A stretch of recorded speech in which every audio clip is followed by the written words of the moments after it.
Hello everyone. Confusing noun के second session में एक बार फिर से आप सबका स्वागत है। आज हम लोग जो पहला सेशन था कंफ्यूजिंग नाउन का, उससे रिलेटेड कुछ important exam oriented questions discuss करने जा रहे हैं। उसके बाद सेकंड सेशन में कुछ और कंफ्यूजिंग नाउन्स को हम लोग डिस्कस करेंगे और फिर उसका भी प्रैक्टिस सेशन हम लोग अगले वीडियो में देखेंगे। जैसे देखिए पहला question, His advices are the example of his discriminating mind and pragmatic approach. Naturally यहाँ एडवाइसेस जो है वो सेंस इंफॉर्मेशन का दे रहा है, बट इस पूरी सेंटेंस में हमें किसी के सलाह की परामर्श की आवश्यकता है। अतः in place of advices you will have to use advice, and as this particular one is singular, so it will be followed by a singular verb in this sentence. So part A is wrong.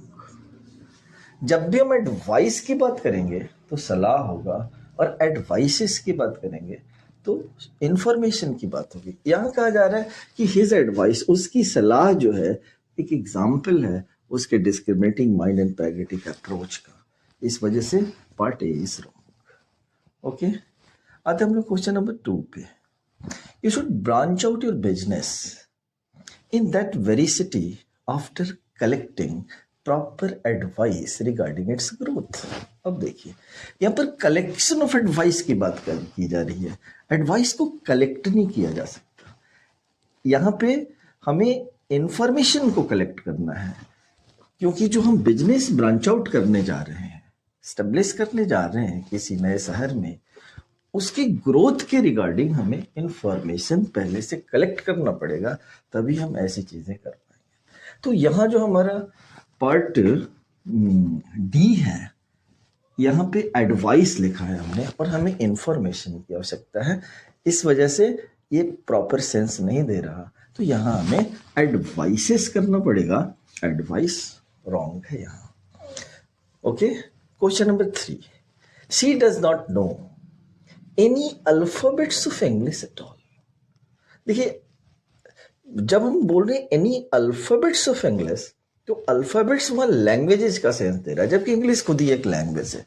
तो जाहिर सी बात है कि इसमें हमें letter of English की बात करनी है। So in place of alphabets आपको लिखना होगा alphabet. So part C will be wrong as far as this particular sentence is concerned. यहाँ पार्ट सी में एरर हो गया। क्वेश्चन नंबर 4 देखिए, ऐसे क्वेश्चन बहुत सारे एग्जाम्स में पूछे जाते हैं, कोई प्रॉब्लम नहीं है। आपको बस वो पॉइंट पकड़ना है, आपको अपनी कंफ्यूजन को दूर करते हुए कॉन्फिडेंटली क्वेश्चन को टच करना है। जैसे you should try your level best to know at least 4 of your country. देखिए हमने यहाँ पे अल्फाबेट लिखा है और यहाँ सेंटेंस के अकॉर्डिंग लैंग्वेजेस का आ रहा है। तो यहाँ जो अल्फाबेट है, इस अल्फाबेट के जगह पे हमें अल्फाबेट्स लेना होगा। तो you should try your level best, गौर करिएगा, you should try your level best to know at least 4 alphabet of your country. इसमें हमें part A B C D and no error. तो जाहिर सी बात है कि यहाँ हमें लैंग्वेजेस का सेंस लेना है, इसलिए अल्फाबेट की जगह पे हमें अल्फाबेट्स करना होगा। तो पार्ट डी इस सेंटेंस में रॉन्ग हो जाएगा। क्वेश्चन नंबर 5 देखिए, the appearances of her brother in the class is only too satisfactory. The appearances, show off, और यहाँ प्रेजेंटेशन ऑफ वंस ब्रदर की बात हो रही है, हमने यहाँ शो ऑफ का सेंस ले लिया। तो जाहिर सी बात है कि अगर हम इसको ए बी सी डी और ई के फॉर्मेट में रखें, नो एरर, ई के फॉर्मेट में अगर हम रखें तो यहाँ पर अपीयरेंसेस के जगह पे अपीयरेंस होना चाहिए।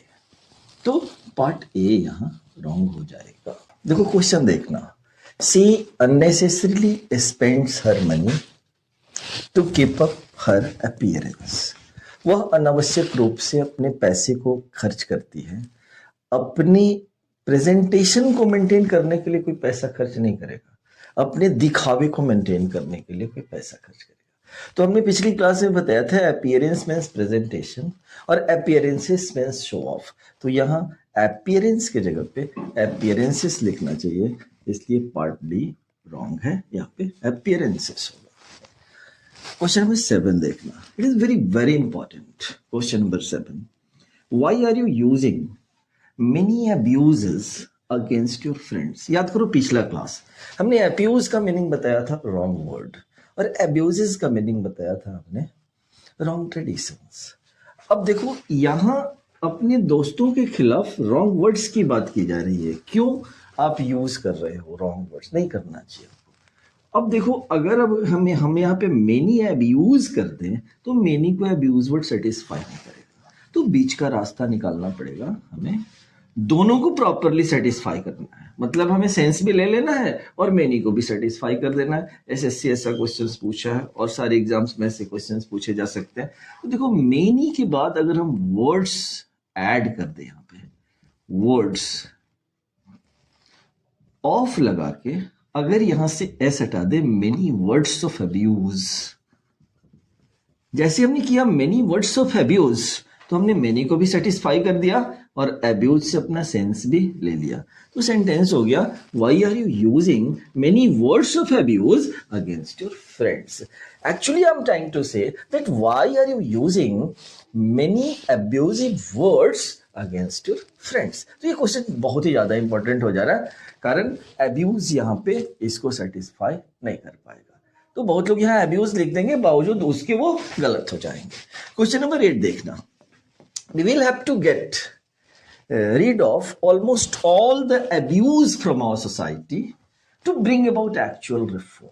अब देखो सोसाइटी में रिफॉर्म लाने की बात हो रही है, तो हमारी सोसाइटी में आपको पता है कि अभी भी बहुत सारे रॉन्ग ट्रेडिशंस है, कुपरंपराएं हैं, कुरीतियां हैं, उससे हमें निजात पाने की आवश्यकता है। टू गेट रिड ऑफ का मतलब मुक्ति पाना, छुटकारा पाना, हमें लाना है रिफॉर्म। तो उस केस में जो हमने कहा था अब्यूजेस, वो यहाँ पे सटीक लग रहा है, वो यहाँ पे रेलेवेंट लग रहा है, that's why this particular part is wrong.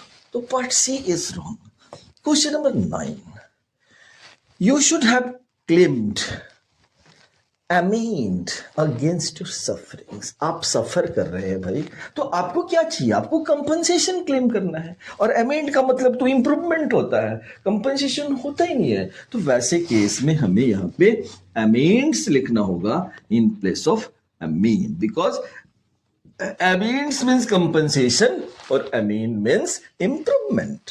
Question number 10 देखो, यहीं से related question number 10, one can observe the real amends in her behavior. Someone is talking about the improvement of one's behavior. तो यहाँ पे देखो हम इम्प्रूवमेंट की बात कर रहे हैं और हमने सेंस क्या वर्ड क्या ले लिया, अमेंड्स, कंपनसेशंस का। तो यहाँ पे इररिलेवेंट सेंस ले रहे हैं हम लोग, अतः पार्ट सी यहाँ भी रॉन्ग होगा और हमें क्या करना है, अमेंड का एस हटा देना है। तो ये सेंटेंस अपने आप में करेक्ट हो जाएगा, ठीक है।